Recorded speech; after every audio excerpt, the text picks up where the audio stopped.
Entre o final da década de 1970 e início dos anos 80, as agências de inteligência da ditadura espionavam as redações dos jornais brasileiros acreditando que muitos jornalistas eram elementos subversivos, que se aproveitava dos postos nos meios de comunicação para fazer proselitismo político e direcionar o noticiário contra o governo militar. O país vivia a chamada abertura política, com o fim da censura prévia e a aprovação da anistia. Um quadro dessa espionagem dos militares nas redações dos jornais da Bahia foi contada na matéria publicada pelo Jornal da Metrópole de Salvador. Há algum tempo já que eu direciono o foco de minhas pesquisas para a ditadura, né? Os documentos da ditadura, os documentos secretos, a partir do momento em que eu conheci o historiador Grimaldo Zacariades, que trabalhou no Memórias Reveladas, né, que coletou as informações da ditadura, né, os documentos secretos.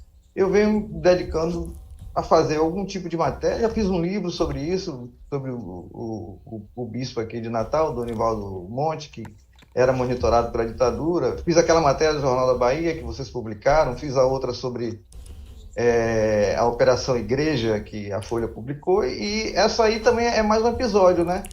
É uma coisa que tem mais a ver com a minha profissão de jornalista. Eu fiquei curioso para saber como é que os militares monitoravam ou apreciavam a atuação da imprensa depois da censura prévia.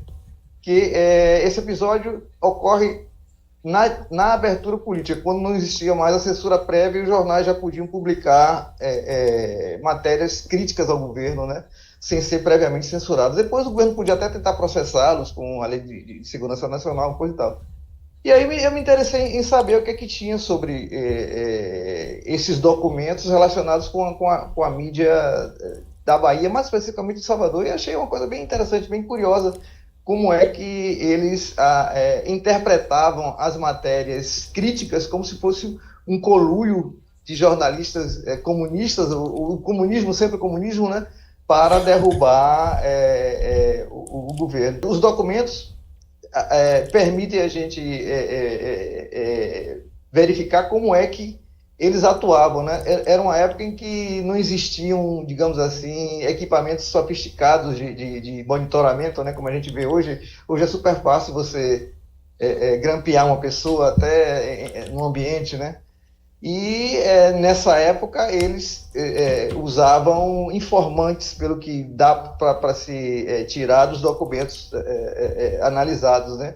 E tinha informantes dentro das redações de jornal. Isso é que é curioso, né? Interessante, digamos assim. Porque até nos dias de hoje, alguns protagonistas daquela época, alguns jornalistas, realmente nunca imaginavam que teriam algum X9 trabalhando na redação. E a matéria conta um pouco sobre isso, né? Sobre essa infiltração dos militares nas redações dos jornais da Bahia e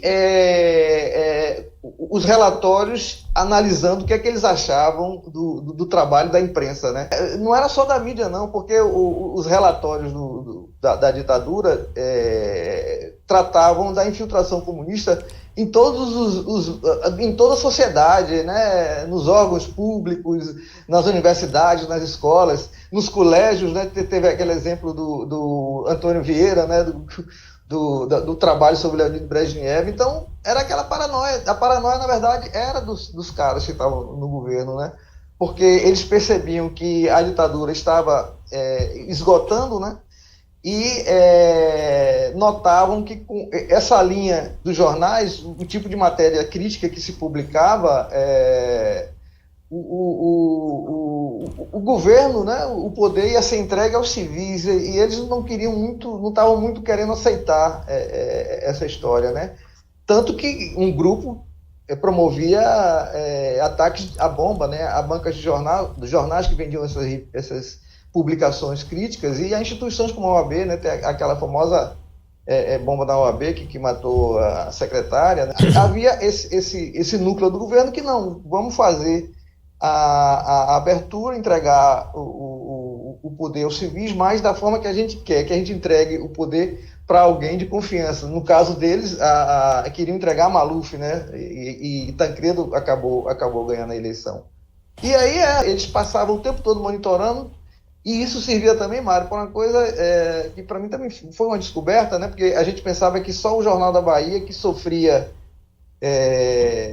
aquele sufocamento empresarial, né, pelo Antônio Carlos Magalhães, na época do João Falcão, mas esses relatórios tinham também essa função. Eles monitoravam todos os principais jornais do país e diziam: olha, esse jornal da oposição, o governo não pode, o SNI recomendava, o governo não faz propaganda nesses jornais, porque é crítico.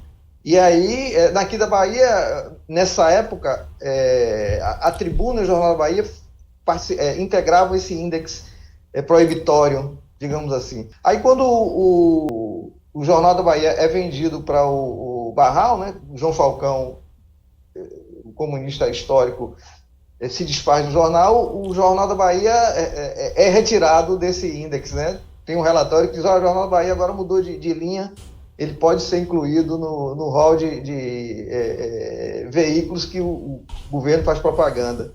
Você percebe que realmente tinha algum X9 na redação, é que tem informações dizendo assim: olha, fulano de tal costuma frequentar a casa de cicrano que mora na Ribeira à noite. Só alguém que convivesse lá com o pessoal podia saber disso, né? O outro dizia assim: não, a jornalista tal não fala sobre assuntos políticos quando numa rodinha dos amigos chega alguém desconhecido, alguém que ela não participa do grupo. Então são informações que mostram exatamente que tinha um cara lá que ficava ouvindo, ficava espiando, né? Tem uma qualificação que eu achei interessante quando eles falam sobre os jornalistas do Sul, né? Eles dizem que os jornalistas que vieram para cá, o caso de Emiliano, Odak e outras pessoas, são mais qualificados do que os baianos, porque têm melhor aparência, são responsáveis, são pontuais e se vestem bem. Quer dizer, achavam o jornalista baiano feio, impontual, irresponsável e que se vestia mal. Tem um relatório que diz que o Jornal da Bahia é comandado pelo PCdoB e a Tribuna pelo PCB. E eles dizem que achavam curioso quando o Jornal da Bahia criticava os feitos do PCB e a Tribuna criticava os feitos do PCdoB. Quer dizer, eles tinham visto uma briga entre as esquerdas aí nos jornais. Mas deixa eu falar um pouco também dos personagens que eu cito. Sim, dos jornalistas, né? Claro. Emiliano, que era, entre aspas, o cabeça, né? Por toda a história de luta dele, coisa e tal, pelas posições, que na época, quando ele foi monitorado lá no jornal, ele dizia que ele não estava preocupado mais com essa questão de derrubar o governo, digamos assim, pela força, né? Ele queria seguir a carreira de jornalista dele. Ele tinha sido já libertado da Lemos Brito, já estava seguindo a carreira dele, queria ser jornalista, né? Manter a posição dele como uma pessoa de oposição ao regime, mas dentro dos parâmetros previstos lá, que é ser um jornalista e fazendo matérias críticas, analisando a economia, como a economia estava ruim, a questão da reforma agrária, os problemas sociais. Essa associação do Emiliano, que depois se elegeu até deputado, né? E eu cito Navarro não fazia parte desse grupo dos 19, mas Navarro também trabalhou no Jornal da Bahia, numa época em que também existia um certo acompanhamento, né? Ele cita lá que tinha um bar em frente ao Jornal da Bahia, o antigo Jornal da Bahia, na Barroquinha, né? Não é o da Djalma Dutra, né? Aquele outro, no prédio da Tribuna, que reuniam jornalistas e agentes da Polícia Federal, mas ele não acha que os caras da Polícia Federal estariam lá para ouvir as conversas e fazer os relatórios, né? Não desconfiava disso, não. O Barretinho, né, José Jesus Barreto, o caso dele também é diferente desse monitoramento do Jornal da Bahia e da Tribuna. Ele fez uma entrevista com Teodomiro Romero dos Santos, que foi o primeiro e único condenado à morte, né, pelo regime, quando Teodomiro estava preso na penitenciária, e estava tentando publicar essa matéria nas páginas amarelas da Veja. Ele trabalhava na sucursal da Veja. E estava negociando para publicar. A matéria acabou não saindo, mas alguém da redação ou do círculo dele sabia disso e informou, né? Tem um relatório dizendo, olha, o jornalista Barreto entrevistou o preso Teodomiro Romero dos Santos, está querendo publicar isso nas páginas amarelas. De repente, a partir dessa informação, talvez tenham barrado essa publicação na própria Veja, né?